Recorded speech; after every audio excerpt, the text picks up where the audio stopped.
కాంగ్రెస్ ఎమ్మెల్యేలు గ్రామాల్లో పర్యటించేందుకు ఇబ్బంది పడుతున్నారు. సీఎం రేవంత్ ఆదేశించిన ఎమ్మెల్యేలు పూర్తి స్థాయిలో నియోజకవర్గంలో పర్యటించడం లేదు. గ్రామాల్లో పర్యటించేందుకు ఎమ్మెల్యేలు మొహం చాటేస్తున్నారు. క్షేత్రస్థాయిలో ఉన్న సమస్యలు ఎమ్మెల్యేలను వెంటాడుతున్నాయి.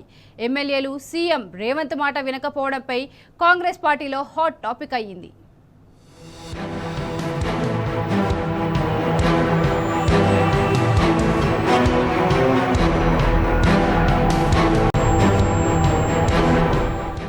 ఈ నెల 15న సీఎల్పీ సమావేశం ముఖ్యమంత్రి రేవంత్ రెడ్డి అధ్యక్షతన జరిగింది. అందులో ప్రభుత్వం చేపట్టిన సంక్షేమ కార్యక్రమాలను ప్రజల్లోకి తీసుకెళ్లాలని ఏప్రిల్ 16 నుంచి జూన్ 2 వరకు ఎమ్మెల్యేలు నియోజకవర్గంలో పర్యటించేలా కార్యాచరణ రూపొందించుకోవాలని పిలుపునిచ్చారు రేవంత్. రేవంత్ రెడ్డి పిలుపునిచ్చినా ఎమ్మెల్యేల నుంచి పెద్దగా స్పందన లేకపోవడంతో సీఎం రేవంత్ రెడ్డి షాక్కు గురయ్యారట. భూభారతి సదస్సులు అక్కడక్కడ నిర్వహించినా రేవంత్ రెడ్డి ఆదేశానుసారం అన్ని గ్రామాల్లో పర్యటించేలా ఎమ్మెల్యేలు ముందుకు రాకపోవడంతో సీఎంకి ఇబ్బందిగా మారిందట.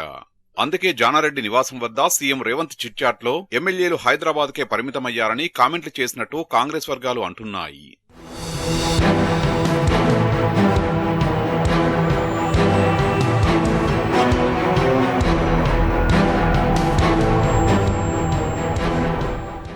క్షేత్రస్థాయిలో పరిస్థితుల్ని సీఎం రేవంత్ రెడ్డి దృష్టికి తీసుకెళ్లేందుకు ఎమ్మెల్యేలకు అవకాశం దక్కడం లేదట. అనేక సందర్భాల్లో ఎమ్మెల్యేలకు వ్యక్తిగతంగా కలిసేందుకు అవకాశం ఇస్తామని సీఎం రేవంత్ హామీ ఇచ్చినా అది కార్యరూపం దాల్చలేదట. అందుకే రేవంత్ రెడ్డి ఆదేశించిన ఎమ్మెల్యేలు గ్రామాల వారీగా పర్యటించి ప్రభుత్వ పథకాలను ప్రజల్లోకి తీసుకెళ్లేందుకు ప్రయత్నాలు చేయలేదని టాక్. అందుకు ప్రధాన కారణం ఎన్నికల సమయంలో ప్రజలకు ఇచ్చిన హామీలు అమలు కాకపోవడం.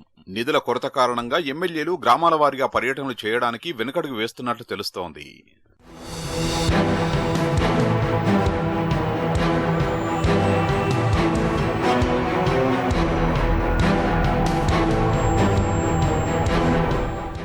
ఎమ్మెల్యేలు తాను చెప్పిన నియోజకవర్గ పరిధిలో ఉండకపోవడంతో నొచ్చుకున్నారట సీఎం రేవంత్. ఎమ్మెల్యేలు నియోజకవర్గ పర్యటనలకు వెళ్లేందుకు వెనుకడుగు వేయడానికి గల కారణాలపై ఆరా తీసినట్లు సమాచారం. నియోజకవర్గాలకు ఎమ్మెల్యేలు మొహం చాటేస్తే రానున్న లోకల్ బాడీ ఎన్నికల్లో మరింత ఇబ్బంది అని భావించిన సీఎం దిద్దుబాటు చర్యలకు శ్రీకారం చుట్టారట. మొదటగా తన పార్లమెంటు పరిధి పాలమూరు ఎమ్మెల్యేల నుండి అభిప్రాయ సేకరణ మొదలుపెట్టినట్లు టాక్ వినిపిస్తోంది. అయితే ఎమ్మెల్యేలు మాత్రం సీఎం మొహం మీదే నిధులు లేకుండా నియోజకవర్గానికి ఎలా వెళ్లాలని నిలదీస్తున్నారట. ఎన్నికల్లో చెప్పింది ఒకటి, ఇప్పుడు ప్రభుత్వం చేస్తుంది మరొకటి కావడంతో ప్రజల నుండి వ్యతిరేకత వస్తోందని సీఎం ముందు వాపోయారట ఎమ్మెల్యేలు. అందుకే గ్రామాల్లో ఇబ్బంది అవుతుందనే భయంతో వెళ్లడం లేదని నిర్మోహమాటంగా చెప్తున్నారట.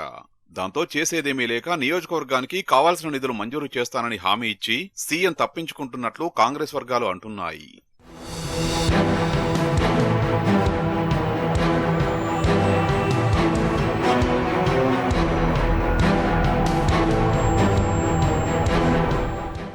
నిధులు లేక అభివృద్ధి పనులు ముందుకు సాగకపోవడంతో గ్రామాల్లో పర్యటించడం కత్తిమీద సాములా తయారైందని కాంగ్రెస్ ఎమ్మెల్యేలు వాపోతున్నారు. జరుగుతున్న పనులకే నిధులు లేవని కొత్తగా నిధులు ఎలా ఇస్తారని ఎమ్మెల్యేలు పెదవి విరుస్తున్నారు. ఈ పరిస్థితుల్లో సీఎం రేవంత్ క్షేత్రస్థాయిలో ఎమ్మెల్యేలకు ఉన్న సమస్యలను ఎలా పరిష్కరిస్తారో చూడాలి.